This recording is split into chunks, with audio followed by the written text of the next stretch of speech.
Bonjour à tous et bienvenue sur la chaîne. Après la vidéo que j'ai sortie plus tôt, qui n'était pas du tout technique, qui était plus sur la gestion de soi, gestion de son compte crypto, comment jongler entre euh, investissement personnel, connaissance du marché et les choix à faire par rapport à ça. Et je pense que c'est très important, surtout si vous êtes en train de souffrir en ce moment, de vous poser la question de savoir ce que vous faites et où vous êtes. Ok. Pour l'instant, là aujourd'hui, je vais vous faire une vidéo plutôt court moyen terme en essayant de comprendre ce qui s'est passé ici. Je ne vais pas parler vraiment de sujets macro. Je vous rappelle quand même que nous sommes ici après une hausse en ligne droite alors ligne droite c'est un grand mot, mais de 1064 jours. C'est absolument monstrueux. Voici la ligne droite. Ok. 1064 jours, et que tout marché à un moment donné a besoin de respirer, voire de retracer. Et donc si vous êtes tout simplement quelqu'un qui n'est pas sur du trading, mais un investisseur long terme, et que ici vous avez beaucoup souffert parce que vous aviez la majorité, plus encore la totalité de votre compte investi en crypto en espérant faire de la performance après une hausse qui a duré 1000 jours et 1 fois 8, il faut revoir votre plan. Ok? Je pense que il faut penser à prendre des profits plus tôt. Je pense qu'il faut arrêter d'espérer avoir des chiffres absolument ahurissants ou être capable de vendre un top. Si vous êtes sur du très long terme, on achète dans la baisse de plus en plus et on vend. Pardon, excusez-moi, c'est pas intéressant. On a la TH qui est ici. Et on vend de la hausse de plus en plus. Voilà, mais on vend. Pour moi, comme je l'avais imaginé avant, je voyais sur le marché de manière très niaise sur mon spot plusieurs phases. Sur le précédent bear market, on avait une phase sous la TH. Début de la phase de baisse ne m'intéresse pas. Ensuite, une phase d'accumulation. Et à partir du moment où j'ai fini d'acheter, ensuite je m'étais dit la chose suivante. Ok, tant qu'on est dans la TH, c'est une zone d'achat. Proche de la TH, c'est une zone où on attend. Et après la TH, la seule certitude, c'est que on est donc en phase de bull run et que la fin arrivera. Et donc à partir de là, c'était de la sortie. Alors sur des niveaux techniques qui m'intéressaient, mais en aucun cas j'étais en train d'investir ici. Et au fur et à mesure que j'ai sorti mon argent du spot, je l'ai transféré sur un compte trading avec l'avantage de pouvoir mettre plus facilement un stop loss, des points d'entrée, je rentre, je sors, je mets mon stop loss, je sécurise. Chose qui est très compliquée sur le spot, surtout quand on est réparti sur plusieurs altcoins. Voilà. Donc ça c'est mon conseil perso. Euh, nous sommes ici, 1000 jours. Voilà, le chiffre doit vous parler. Euh, voilà, personnellement, j'étais en passant. La vidéo que je vais faire est relativement compliquée. J'avoue que j'ai essayé plusieurs fois de la refaire parce qu'il y a beaucoup de choses, il y a beaucoup de densité et je vais essayer de faire du coup peut-être un peu vite, assez concis et surtout de vous faire un résumé à la fin qui soit utile. Mais en soi, il s'est passé beaucoup de choses à comprendre et je pense qu'il faut prendre le temps d'expliquer pour qu'on puisse comprendre et que ça ne se reproduise pas ou que ça se produise mieux. Ok? Donc on y va. Point de vue long terme, d'accord, en soi, le marché continue à monter à l'intérieur, et ici on a une respiration. Si je regarde en weekly, elle est violente, elle est forte, oui. Est-ce que j'ai déjà eu ça à le passé? Pourquoi pas? Ok. Je vais passer en daily, ok. Et en daily, j'ai une bougie ici qui est relativement forte, je dirais même exceptionnelle. Vous le savez, Et ce qui a été fort, c'est pas en daily, c'était la vitesse à laquelle elle a eu lieu sur la fin. Mais on y reviendra plus tard. Du coup, je me pose la question, lorsque j'ai une bougie comme ça, par le passé, qu'est-ce qui se passe? Qu'est-ce que ça voulait dire? Est-ce que c'est une bougie qui emmène automatiquement sur un gros retracement et une continuation ou pas? Donc j'ai fait les statistiques, j'ai pris ici, regardez, je vais vous la retrouver, on est là, volatilité supérieure à 13%, hier donc 16%, ok? Et on est revenu au milieu. Ici, en décembre 2024, 13%, on a fini au milieu, et vous constaterez qu'on avait une tendance, la tendance continue. On avait une tendance avant, elle continue après derrière. Ici, pareil, baisse importante, on revient au milieu, et ensuite on prend une direction qui est cohérente par rapport à ce que faisait le marché avant et après. Ici, pareil, grosse baisse, on revient au milieu, et on continue la tendance. Ici, du coup, il faut zoomer, parce qu'on a cette valeur de prix qui sont basses. Grosse volatilité ici, d'accord, boum, je reviens au milieu, et puis je poursuis à peu près ce que le marché faisait. Et on peut continuer comme ça, ici encore, grosse baisse, je reviens au milieu, et je range. Ça fait du sens par rapport à ce qu'on avait avant et ce qu'on avait après.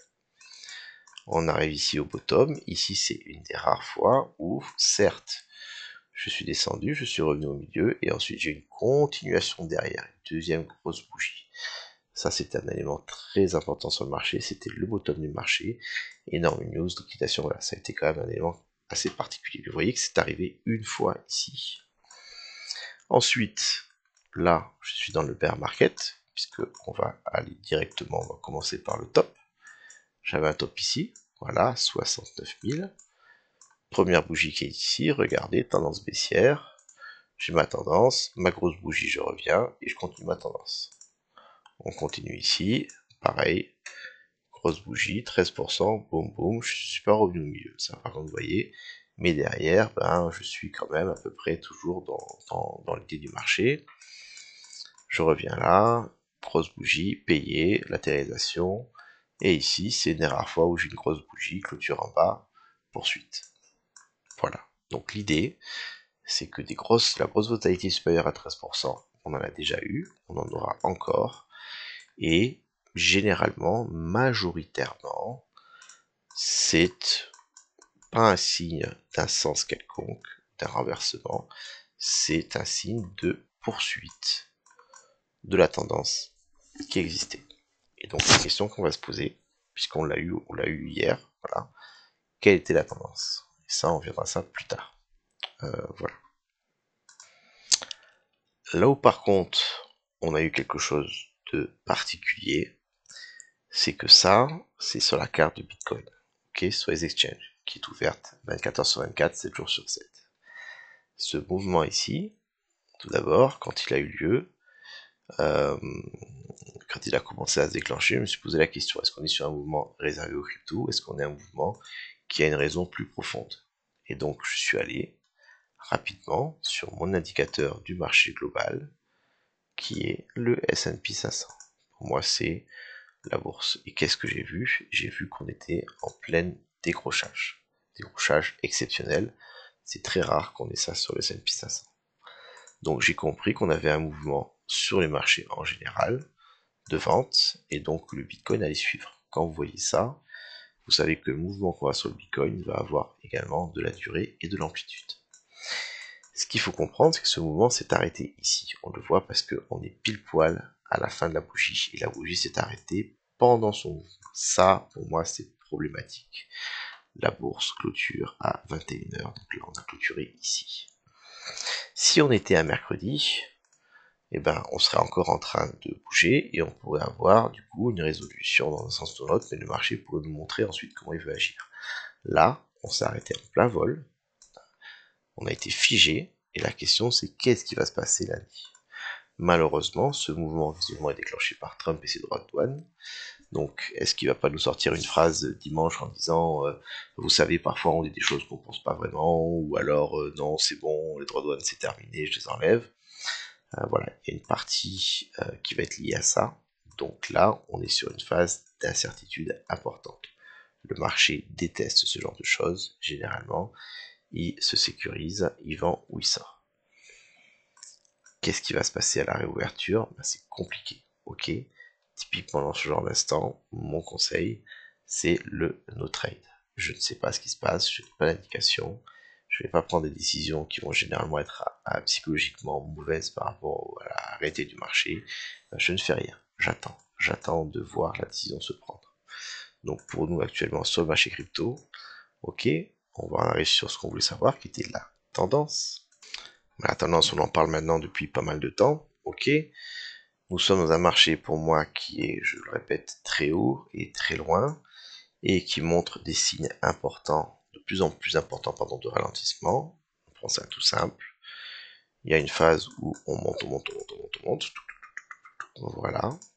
On a un premier gros range de retracement qui est contrôlé, avec un beau bull flag, contenu et maîtrisé, sans décrochage. Ça, c'est bien. Ensuite, on a une deuxième poussée, avec cette fois-ci une structure différente, puisqu'on vient faire ici un ATH faible, qui débouche sur une cassure de la structure, et pour la première fois, on revisite une partie qui est en bas. Donc là, on avait une baisse contrôlée, une baisse forcément on a besoin. Ici, la baisse, elle passe par un décrochage important avant réintégration. Donc là, on a un premier signe entre guillemets de faiblesse, le marché ici, il a trébuché, il est tombé par terre, il s'est relevé. Mais il a eu du mal quand même. Et ensuite, suite à ça, on peut dire que le marché est plus faible, peut-être blessé, ou tout dépend de l'image que vous voulez avoir. Après avoir trébuché ici, il est reparti à la hausse, ok c'est bien, mais cette hausse a été, dans un premier temps, de faible amplitude, et également ici, faible amplitude, faible amplitude, faible amplitude, et de manière générale, de toute manière, ça, cette poussée-là par rapport à ce range ici, d'accord, est faible par rapport à ce qu'on a vu avant. Donc, le ralentissement augmente. Comme je vous l'ai dit, si on veut avoir un top de marché, eh ben on a différentes phases.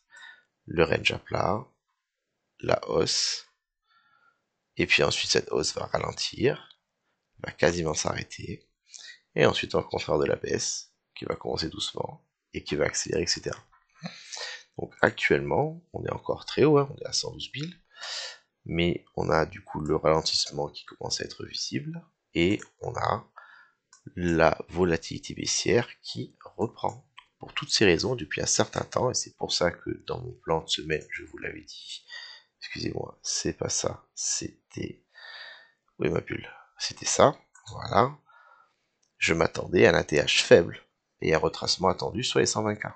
D'accord? On a eu l'ATH faible, on a eu le retracement à 120K, et j'ai envie de dire plus encore. Mais, en tout cas, ça sort pas du chapeau. Donc, maintenant, vu la mèche qu'on a eue ici, qui n'est peut-être pas terminée, puisqu'on a vu avant que malheureusement on est en plein week-end CME et qu'on pourrait reprendre derrière, il est possible, en tout cas il y a de plus en plus probable, au fur et à mesure que les semaines passent et que ces signes apparaissent, potentiellement, vous avez vu ici, le top du marché crypto. Voilà, 124 550. Ok. J'ai tort si on vient faire un nouvel ATH. J'ai très tort si on veut faire un nouvel ATH avec de l'amplitude cette fois-ci. Il y en a marre de faire des 2-3% de hausse. Il faudrait qu'on vienne faire un vrai breakout. Enfin, généralement, j'ai des targets à 135, 133, 135. Ça, ce serait encourageant. Tant qu'on n'a pas ça, et ben ici, c'est le top. Et c'est le top qui va tenir. Peut-être pour plusieurs jours, semaines, voire mois. J'ai d'autant plus raison sur ce retracement qu'on va commencer à casser des supports. Ici, le support a été méché, il a été entre guillemets cassé. Ici, derrière, la structure commence à s'inverser, avec on verra une réjection ici, pourquoi pas, sur cette zone-là. Voilà. Et qu'on vient ensuite passer dessous. Alors là, on a un très très très gros signe de top, puisque on devrait s'attendre à ce genre de choses. Hop, on fait la TH, on vient casser ensuite.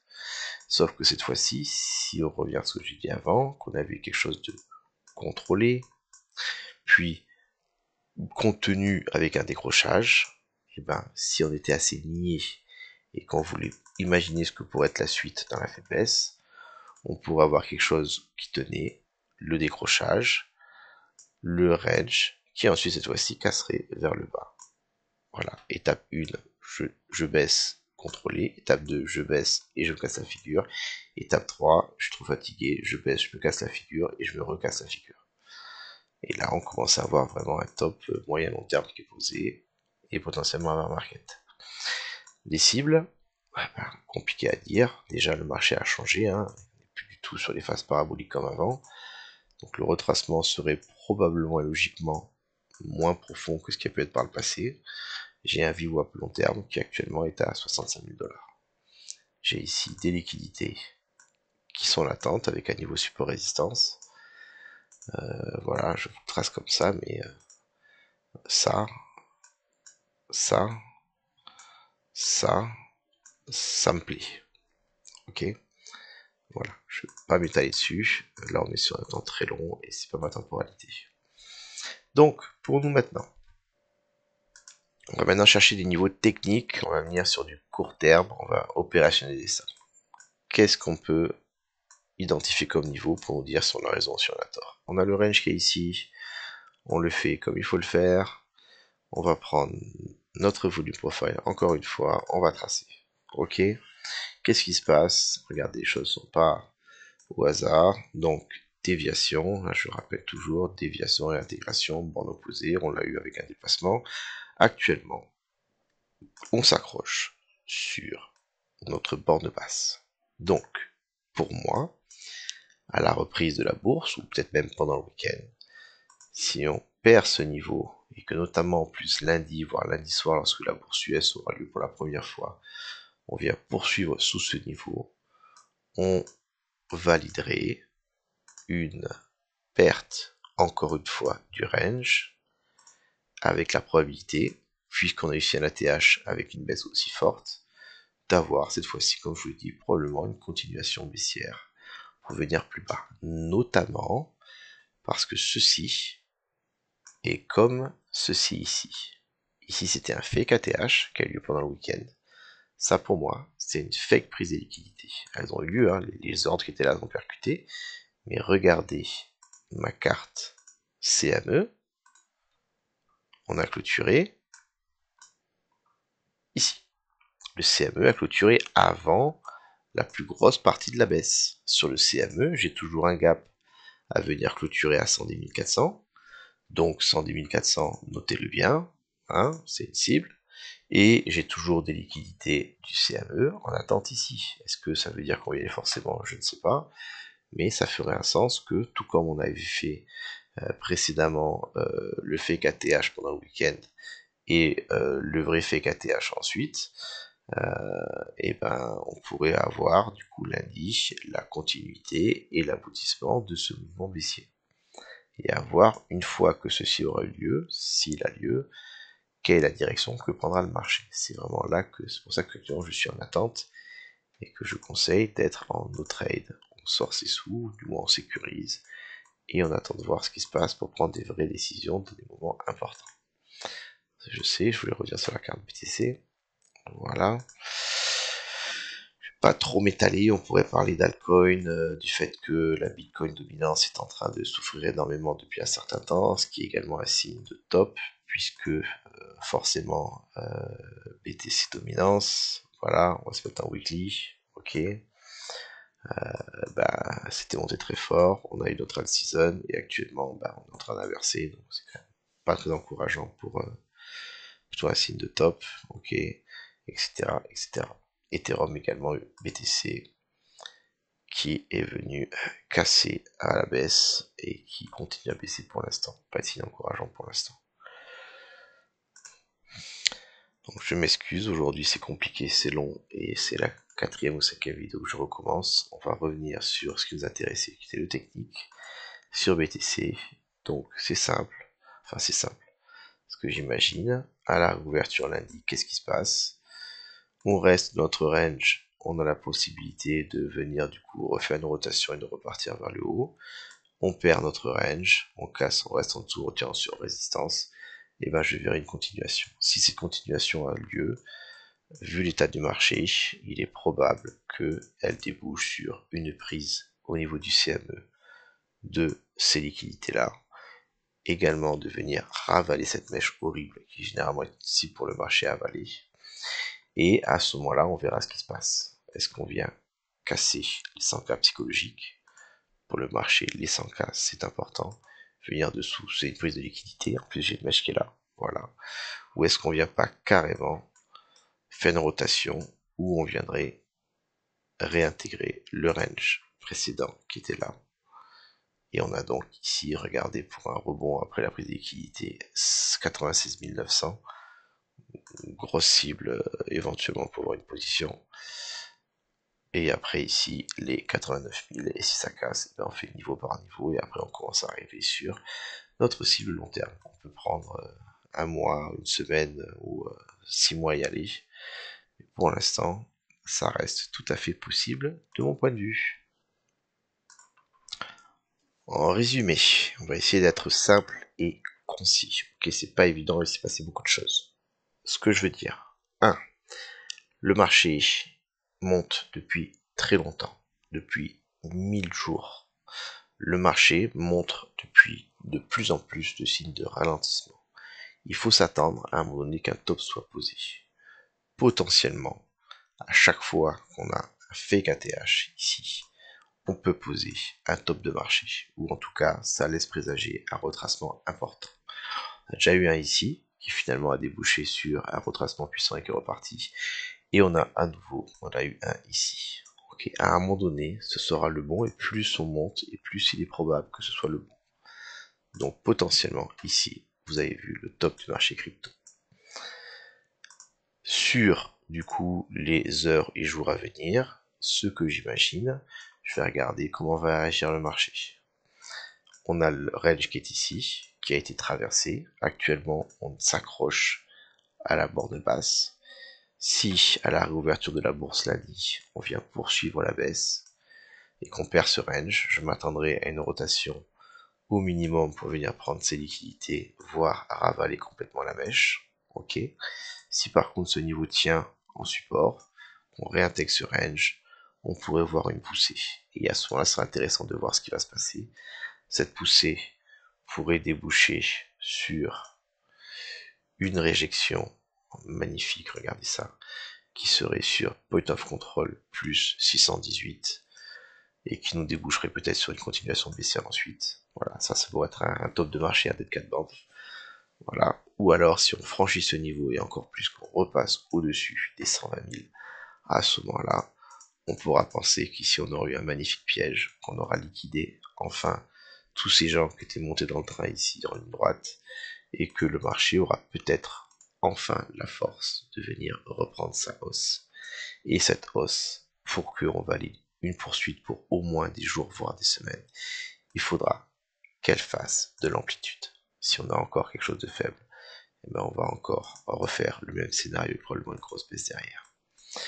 Voilà, donc le niveau validation au-dessus, tenir support. Attention ici, grosse inquiétude. Au-dessus, ça y est, c'est bon. On a une chance de venir faire la TH.